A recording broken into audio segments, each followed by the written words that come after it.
Back then, no one had heard of animal rights. Today, people remain confused as to what the term really means. But what they do know is that how we treat animals is important. Animals' rights can be as simple as respecting their needs. After all they need is to be able to take a drink of fresh water, to be nourished, to have shelter from extreme weather, and to be left in peace. It isn't much to ask. Yet today, few animals have those vital things. Instead, they are often treated as nothing more than hamburgers, handbags, living test tubes, cheap burglar alarms, and amusement for human beings. They are not allowed to live their lives, but instead are forced to serve us. In April of 2001, Ingrid Newkirk delivered this speech to PBS viewers to inform the public of the cruelty animals endure all across the world. What we fail to realize is how our actions contribute to the well-being of others, especially animals. In this speech, Newkirk also analyzes the problem with society's misconception of the food industry and of animal rights, but also offers a solution. Address to 11th Hour by Ingrid Newkirk. Animals are not inanimate objects. They are feeling beings who experience love and joy, a loneliness and fear, in much, if not exactly the same way we do. For now that we have unraveled the human genome, we see that we share about 99% of our DNA with primates. And while we teach our children the golden rule of do unto others as you would have others do unto you, and pronounce that it is wrong to discriminate on arbitrary difference like race or physical ability, somehow we continue to justify hurting and even killing other sentient beings, simply because we can get away with it. Our rationale is that they are not exactly like us. But we are all in this together. In the same way that establishing rights for human minorities or women does not reduce men or white people. So facing up to our prejudices towards other species does not reduce the human race. But rather, it allows our society to keep growing and expanding its ethical horizons, and allowing people to become more compassionate, rather than just bigger bullies. I was working for the Humane Society when I first started thinking about animals in a different way. And I was already familiar with the often terrible things that happens to dogs and cats and wildlife. One afternoon, a cruelty call took me to a barn littered with broken glass. A family had just picked up and moved away, leaving all of the animals behind. They were all dead, except for one small pig. I picked him up and held him in my arms and gave him his first sip of water in perhaps a week. And then I bundled him off to the vet.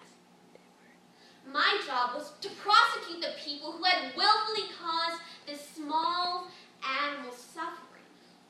So while I was driving home that night, I began to have the typical thought.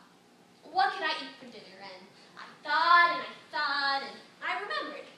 Ooh, I can have some pork chops, and then, no. It hit me. I realized how inconsistent it was for me to be preparing to charge someone else for abusing one small pig, while I was ready to pay someone else to hurt and kill the other little pig that I was going to eat for dinner. You know, I had never been to a slaughterhouse then. But today I can tell you firsthand about the look in the eyes of animals as they are prodded and kicked along to their death, and they can smell and hear and see everything that is happening to the one in front of them in the slaughter line. I have stood on a kill floor in China for dogs. Here in the West, we are by dog eating. But of course, no animal wishes to be killed.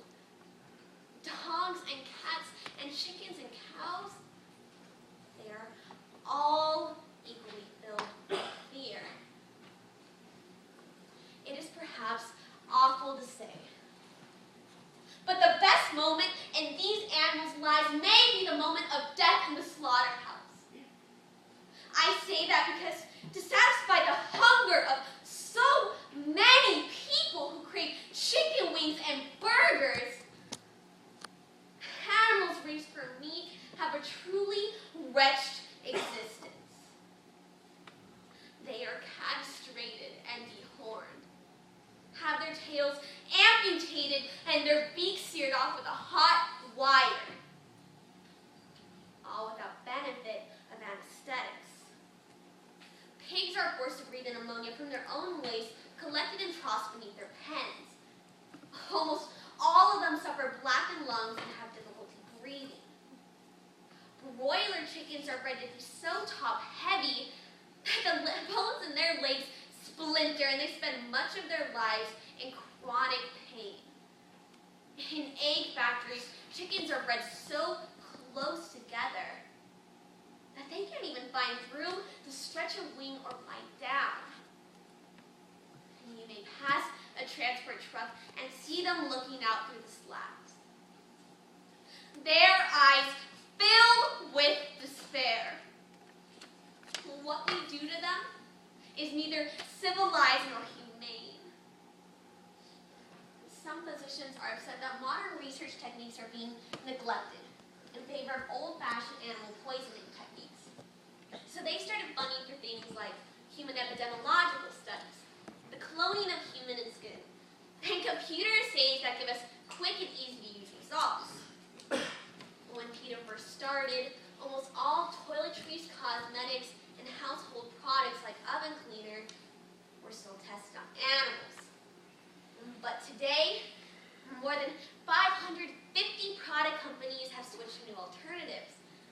The argument that animals must be used for testing faded into oblivion because consumers refused to buy the products until the companies changed. The current challenge is to shift agencies like the U.S. Environmental Protection Agency away from animal use. When enough people protest, this will stop. Most people, when shown how their actions contribute to cruelty and given options, will make compassionate choices. In the U.S. alone, more than 9 billion animals suffer the table each year. That's 1 million animals eaten every hour. The number of vegetarians is growing rapidly. I hope that someday there will be no elephants in circuses, kept on shackles, beaten with bullhooks, and denied their family freedom. That the fur farm will be outlawed the world over, like it already has in several other countries like England. That wonderful natural fibers and synthetics will be chosen over leather. That parents will teach their children not to acquire the meat addictions of my generation. That are promised nothing but heart attacks, stroke, cancer, and immense suffering for animals. That all animal laboratories will have been shut down. And that it will be illegal to keep any dog on a chain. PETA's message is that each one of us plays a vital role in life's great orchestra. Every day, our choices perpetuate or stop needless violence. I hope that PETA continues to make positive change.